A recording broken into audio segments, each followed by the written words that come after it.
नमस्कार जी, good morning. सीधा सौदा के आज के फ्राइडे एडिशन में आप सबका स्वागत है। जी हाँ भाई, हफ्ते का आखिरी कारोबारी सत्र और बढ़िया मूड माहौल बना ही हुआ है। हाँ, ऊपरी से ठंडे पड़ जा रहे हैं क्योंकि हम दायरे में हैं। दायरे में ऊपरी लेवल्स में मुनाफा वसूली देखने को मिल रही है। अलग अलग रीजन हो सकते हैं, लेकिन ग्लोब से कोई कंप्लेंट नहीं है। अच्छा मोमेंटम पूरे ग्लोब ने पकड़ रखा है। आपकी स्क्रीन पे एशिया आएगा, यूएस आएगा, इवन एडजस्टेड गिफ्ट निफ्टी भी दिखाई है। आ गया गिफ्ट निफ्टी 50 पॉइंट ऊपर गैप अप के साथ खुलने की तैयारी भारतीय बाजार में। ऐसे में पिच ग्राउंड सब दिखाइए जरा, और क्राउड दिखाइए।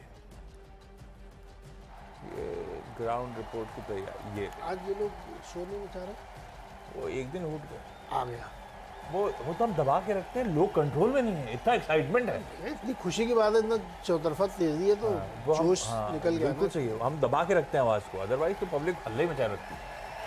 अच्छा नहीं, ये गेम भी ऐसा है ना, ये वैसा नहीं है कि साइलेंस तो एकदम फिर खेला फिर बातें करी, वो ऐसा वाला नहीं। टेनिस जैसे चुप हो जाते हैं जब खेलते रहते हैं। अगर एकदम चुप हो जाएगा तो मुझे अपने लगता है बल्लेबाज सिक्स मार भी नहीं पाएगा, तो जोश ही नहीं है। 50 ओवर तक कब तक आदमी भागता दौड़ता रहेगा जब तक जोश नहीं मिले। जोश वो दिलाओ, जोश दिलाने के लिए बहुत सारे ट्रिगर। क्या ट्रिगर है? पिच तो सख्त दिख रही है एकदम, पिक सकते, क्योंकि अमेरिका में बहुत अच्छी तेजी आई।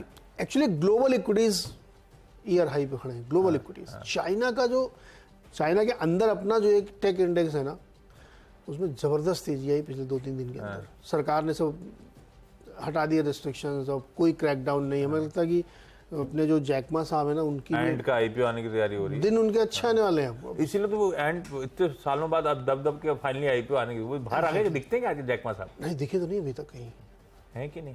नहीं है तो है तो अब वो आने वाले हैं। तो इसलिए चाइना में आप देखिए, यूएस में देखिए, यूके में देखिए, तेजी मार्केट की है। तो हमने काफ़ी डिटेल में चर्चा की, आगे भी करेंगे। तो बहुत तेज़ी वहाँ पे बनती दिख रही है, और डॉलर इंडेक्स नीचे आ गया है। क्रूड के एक्सपेक्टेशंस बढ़ रहे हैं कि साहब डिमांड फिर लौट के आने वाली है। 24 में आई, क्योंकि चीन की चिंता थी, वहाँ पे भी तेज़ी की संभावनाएं हैं। 2 मैंने आपको रिजल्ट बताए थे, पेप्सी और डेल्टा एयरलाइंस के। ये दोनों इंडिकेटर होते हैं ग्लोबली धंधा पानी कैसा चल रहा है, तो वहाँ से ही बहुत अच्छे संकेत हैं। तो मुझे लगता है कि ये एक बहुत ही ऐसे जंक्शन, जैसे मैंने कहा था गोल्डमैन सैक्स के एक पार्टनर मिस्टर फ्लड, उन्होंने कहा कि लाइफ मिस्टर फ्लड नाम है उनका, जॉन फ्लड। तो उन्होंने कहा कि S&P का जो ऑल टाइम हाई है वो 4796, ओके, जो कि 22 जनवरी 2022 को बना था। वो कह रहे वो इस साल उसको पार करेगा। हम 45-10 में 45 के आसपास है। तो 4700-4800 आप समझ लो, 4800 तक के वो टारगेट दे रहे हैं। तो बहती गंगा में हाथ भी धो सकते हैं वो। तो अब तक जितने तेजी वाले थे वही सही पड़ रहे हैं, जितने भी एग्रेसिव टारगेट दे रहे हैं सब वही सही पड़ रहे हैं, और कई तो 2-2 दिन हो जाते हैं। तो मुझे लगता है कि उनका ये अनुमान इसलिए है शायद कि देखो, जब इसका सब ये जो ब्याज दरें कम होंगी, ये सब पैसा कम होगा, इससे कमोडिटी के दाम बढ़ेंगे, फिर से एक बार इन्फ्लेशन बाउंस मारेगा। लेकिन तब तक 3-4 महीने निकल जाएगा, तो 3-4 महीने में खेल हो जाएगा। तो ये जो कमोडिटी का सर जाने वाला है, ये इन्फ्लेशनरी है, लेकिन तब तक तो मार्केट चल जाएगा। इसलिए मुझे लगता है कि तेज़ी में ही अभी रहिए। मैंने बार बार कहा नेकेट शॉर्ट करेंगे बुरी तरह फंसेंगे, इसलिए आप माहौल तेजी का। क्रूड भी देखो 3 महीने को चाहिए $82, तैयारी कर लो आप 90 के ऊपर की। भाई साहब, ये सारी कहानी ठीक है। क्रूड जब तेजी आए हर तरफ आ जाए, ऐसे दिक्कत। हाँ, और क्या, क्रूड के तेजी मतलब भरोसा बढ़ रहा है कि डिमांड सुधरेगी, बेहतर होगी। अब अच्छा है, फिर दिक्कत नहीं है। मिस्टर फ्लड से याद आया भाई, दिल्ली वाले ध्यान रखें यार अपना। अभी भी बढ़े जा रहा है क्या पानी?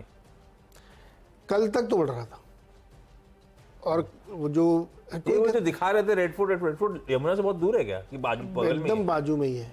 तो बगल का है। बगल मतलब ऐसा नहीं एकदम बगल में है, मतलब 1 किलोमीटर, आधा किलोमीटर, 1 किलोमीटर तो होगा रोड और पार्क, राजघाट और सबके पार करके। लेकिन वहाँ तक पानी आ जाना, सड़क बिल्कुल नदी की तरह दिखने लगना। तो कोई कह रहा था कि खतरे के निशान ऊपर कर दो ना आप, समय के साथ बदलो। हाँ, टाइम के साथ आप चेंज करो उसको, खतरे के निशान और ऊपर 1000 मीटर पे कर दो।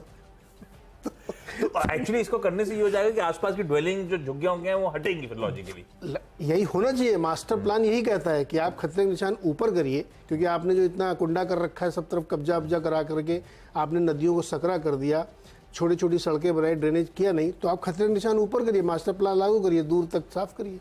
प्लान इसका ये है, लेकिन पता नहीं करेंगे नहीं हो नहीं पाता। ठीक है भाई, आज के स्टॉक्स पिच अच्छी है, स्टॉक्स तो एग्नोस्टिक है, मतलब पिच से कोई लेना देना नहीं है।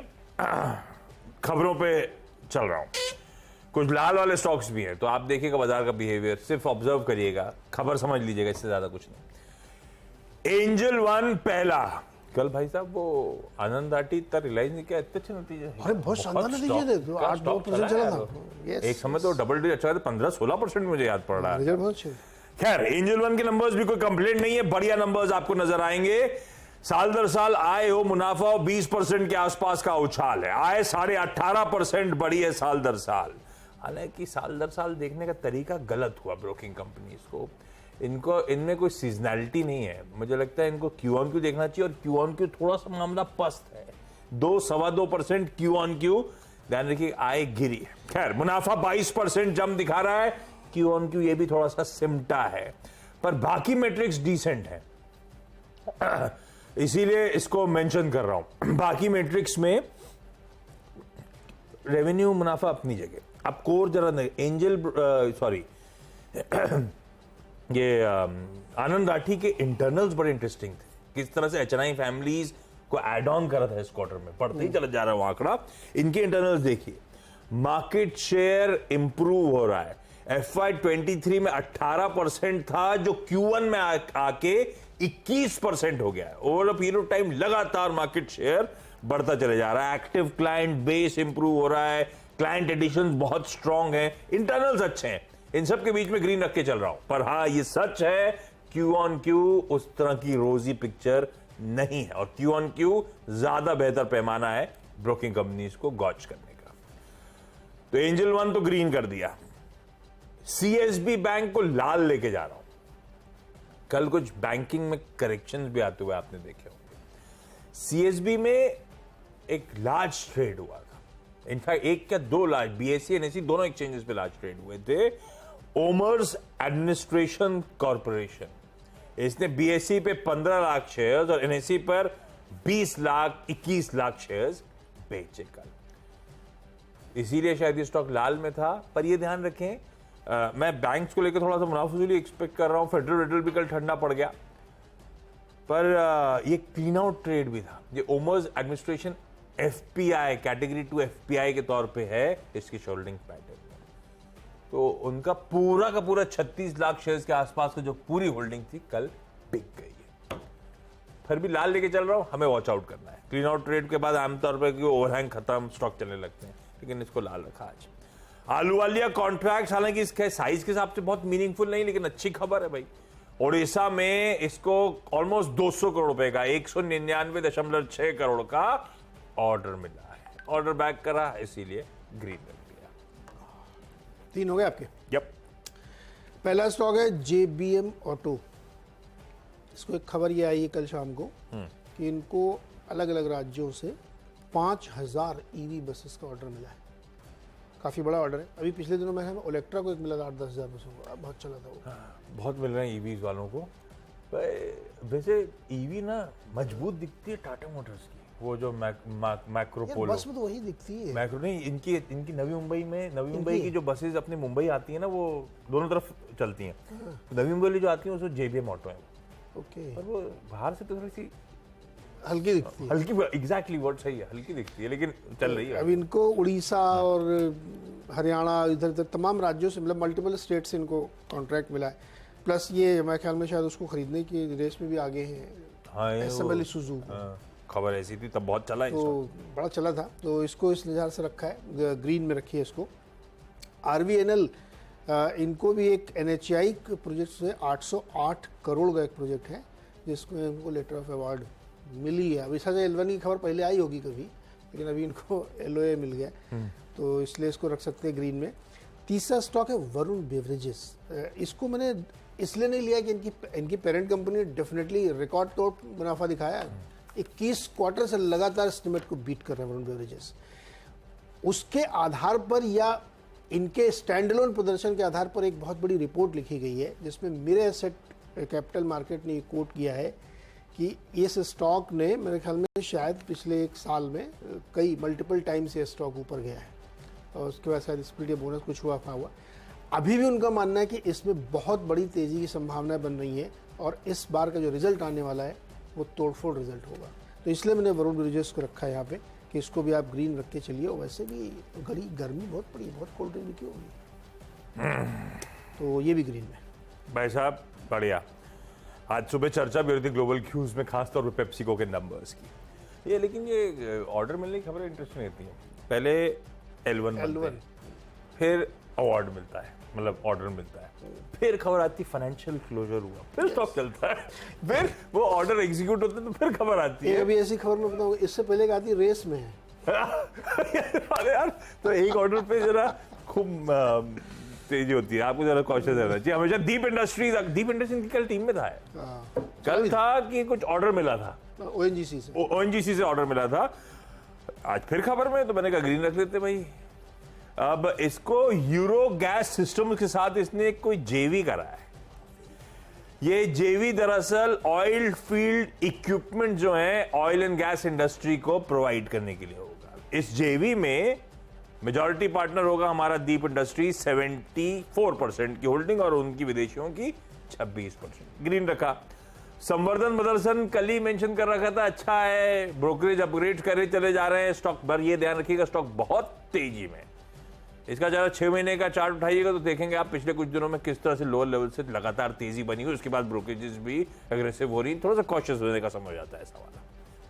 पर इसने फिर एक और बढ़िया सा टक इन एक्विजिशन कर लिया है। ये कंपनी बहुत एग्रेसिव वापस हो रही है। विवेक चंद सहगल साहब के हेडेज में बहुत एग्रेसिव थी, बीच में लल पीरियड आया जब ये लोग बड़े एक्विजिशन को डाइजेस्ट कर रहे थे और अब देखिए किस तरह से वापस एग्रेशन लौट रहा है। एक जब ऑटो की चर्चा हुई तो सोना BLW को मेंशन करता हूं। कल मैंने टाटा मोटर्स मेंशन कर रहा था कि ध्यान रखिएगा टेस्ला हिंदुस्तान आ रहा है, फैक्ट्री सेटअप कर रहा है और बड़े एग्रेसिव प्राइसिंग के साथ ऐसी तैयारी हो रही है जो भारत सरकार से बातचीत चल रही है, ऐसा न्यूज़पेपर रिपोर्ट्स के बाद वो अक्रॉस द बोर्ड वो खबरें हर पेपर पिकअप करता चला गया। तो खबर में कुछ तूल है। खैर सोना BLW इन सब के बीच में रखिए इसलिए रडार पे कि टेस्ला का one of the prominent component supplier आपकी स्क्रीन पर है। अगर टेस्ला के इंडिया एग्रेसिव प्लान्स हैं तो सोना के हेडेज भी है, पर ये बहुत दूर की कौड़ी है। आज सेंटिमेंट पे मानचल कब आएगा, इन्वेस्टर के लिए तो यही टाइम होता है। पर अभी मान लो सोना भी वो टेस्ला कब से सुन रहे हैं, जैसे नवी मुंबई का एयरपोर्ट कब से सुन रहे हैं। मोदी जी के जाने के बाद से माहौल बदला है। मोदी जी की मुलाकात होना अलग से और वो और उसका कमिटमेंट, उनके भाई साहब के बातचीत, मोदी जी के लिए 4 प्यार भरे शब्द, सब तैयारी वैसी हो रही है। और चाइना वाले भी समझ रहे रेड कारपेट बिछा रहे हैं, मिलान बस जी जाने वाले हैं। तो नहीं, ये खबर बहुत बड़ी है और मुझे ऐसा लगता है कि हो जाएगी इस बार। तो जो लॉन्ग टर्म के इन्वेस्टर उनको ये सब सोचना चाहिए, क्योंकि जिस दिन ये खबर आएगी कि टाई अप हो गया उस दिन आप देखेंगे सोना BLW 80% ऊपर है, फिर आप अफसोस करोगे। तो खैर एनीवे, 20 लाख की टेस्ला ना मजा आ जाएगा। चौथा टेस्ला आने से एक्चुअली अरे कहाँ बातें करने लगते हैं, ईवी का पूरा लैंडस्केप बदल जाएगा इस देश का। वैसे भी हम इंफ्रास्ट्रक्चर में काफी एग्रेसिव हो रहे हैं, टेस्ला बहुत कुछ बदल देगी। ड्राइवरलेस कारें भी है उसकी। ना भैया, अब डर लगता है रोड क्रॉस करी, कहीं वो ड्राइवर भाई ने नहीं गॉज करा मुझे तो टपका देगा। हिंदुस्तान में नहीं चलने वाला ऐसे गाड़ियों में। अरे आप बहुत ओवर कराते हो शो। गाड़ियों में क्या है, वो सेंसर लगे रहते हैं लेफ्ट और राइट के, बीप बजती है। अगर वो गलती से स्विच ऑन कर रखे तो हिंदुस्तान में तो बीप बजना बंद ही नहीं होगी कभी, सबके बज रहे हैं। सबके बजते ही चले जाएंगे सेंसर्स। भाई अगले स्टॉक्स ओके, आगे अगला फटाफट। ग्लेनमार्क लाइफ ग्रीन में रखा है इसको। जैसे मैंने अभी कहा था कि एक्चुअली ग्लेनमार्क जो है दूसरी वाली कंपनी जो इनकी पेरेंट है, वो पूरा हिस्सा अपना बेचना चाहते हैं। तो निरमा और सेकमेट फार्मा वेंचर, ये 2 जो हैं शॉर्टलिस्ट हुए, ऐसी खबर छापी है ब्लूमबर्ग एजेंसी ने, और ये इसको खरीदना चाहते हैं, पूरी तरीके से कंट्रोलिंग स्टेक लेंगे। तो मुझे लगता है ये खबर काफ़ी पॉजिटिव है। तो अब निरमा भी इंटरेस्टेड है इसमें और सेगमेंट फार्मा वेंचर्स भी। तो ये ग्लेनमार्क लाइफ के लिए अच्छी खबर है। तो यहाँ पे इसलिए इसको ग्रीन में रखा। निरमा में रा ऊपर नहीं लगेगा, रा पूरा लिखिए निरमा, डिटर्जेंट वाले टाइप का। टाटा मेटेलिक ग्रीन में रखा है मैंने। उसका मुनाफा 1.2 से बढ़ के 4.6 करोड़ आ गया है। रेवेन्यू हालांकि 2% गिरा है, लेकिन मैं इसको इस संदर्भ में भी ग्रीन में रख रहा हूँ क्योंकि मेटल में मुझे लगता है बहुत तेज़ी अभी भी बनेगी। चाइना में जो इस तरह से डेवलपमेंट हो रहा है ना, और डॉलर कमज़ोर हो रहा है, तो मेटल ध्यान में रखिएगा। टीटीके हेल्थ इन्होंने डिलिस्टिंग का एक प्रस्ताव दिया था 1051 रुपये के भाव पर, लेकिन बात बनी नहीं, तो इन्होंने कल 200 रुपये उसमें और लगभग 200 रुपये 150 रुपये बढ़ा दिए, अब 1201 रुपये कर दिया डिलिस्टिंग का प्राइस। अभी भी करंट प्राइसेस नीचे है 100 रुपये, मुझे लगता नहीं अभी और बढ़ाना पड़ेगा इनको, तो इसलिए इसको मैं ग्रीन में रख रहा हूँ टीटी के हेल्थ को। क्विकली एक ब्रेक के बाद अगले चार स्टॉक्स।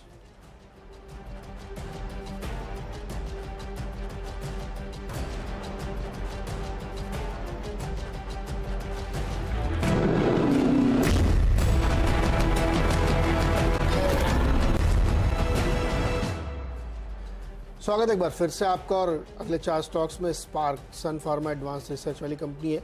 यूएस एफडीए ने इनको एक कंप्लीट रिस्पांस लेटर भेजा है, क्योंकि उन्होंने एक एनडीए अप्लाई किया था दवा के लिए, मैन्युफैक्चरिंग फैसिलिटी, उसमें थर्ड पार्टी शामिल थी, यानी किसी तीसरे के थ्रू इनको बनवाना था। तो उसमें उन्होंने कोई नया मुद्दा रेज नहीं किया, कोई नई समस्या रेज नहीं की है, ना ही क्लिनिकल एफिकेसी पे, ना सेफ्टी पे, ना कोई एडिशनल डेटा मांगा है। अब इसमें थोड़ा सा टाइम लगेगा, वो रिस्पॉन्ड करेंगे, तो मुझे लगता है कि इसको ग्रीन में रखना चाहिए। KRBL, देखिए सरकार जो है सभी प्रकार के नॉन बासमती चावल पे बैन लगाने की तैयारी है, एक्सपोर्ट बैन पे, क्योंकि अपने यहाँ बारिश की वजह से फसलों का नुकसान हो रहा है, तो सरकार महंगाई से निपटने के लिए कदम उठा सकती है। अभी औपचारिक खबर नहीं आई, लेकिन ये खबर कल सारे प्रिंट मीडिया में छपी थी।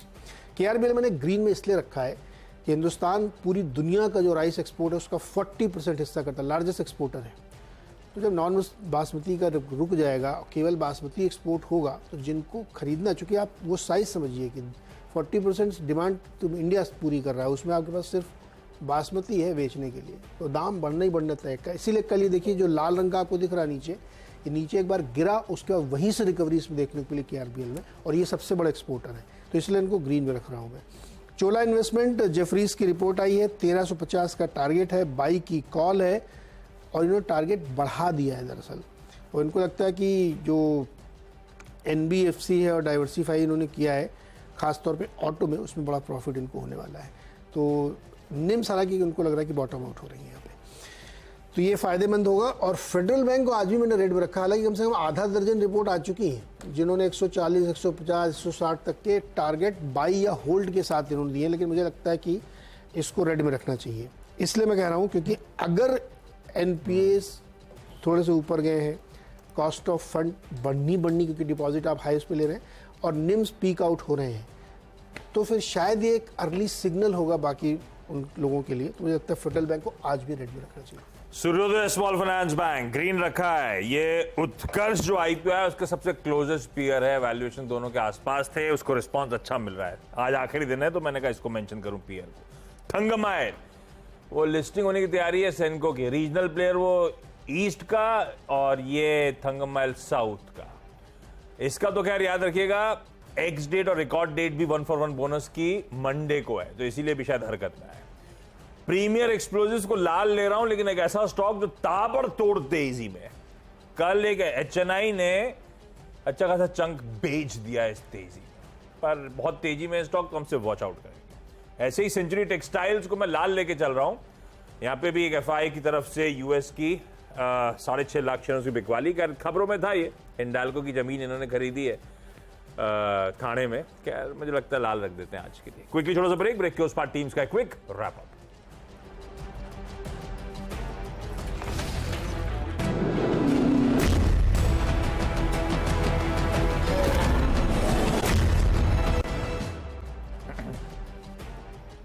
क्विकली 10 की सीधा सौदा की टीम आप लोगों की स्क्रीन पर आएगी। खबरों का सहारा है एंजल के नतीजे, CSB में लार्ज ट्रेड, आलूवालिया का ऑर्डर बैक करने की खबरें, डीप इंडस्ट्रीज ने एक JV साइन किया है, संवर्धन मदरसन ने एक छोटा सा टक इन एक्विजिशन करा, सोना, BLW और टेस्ला के प्लान्स पता नहीं, लेकिन हरा रखा है।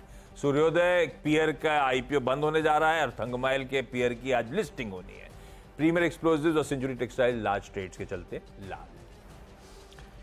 चलिए खबरों पर पूरा फोकस है। JBM ऑटो को एक करीब बहुत बड़ा 5000 बसेस का ऑर्डर मिला है अलग अलग स्टेट से इनको। RVNL को भी एक लेटर ऑफ अवार्ड मिल गया, NHAI से करीब 800 करोड़ का प्रोजेक्ट है।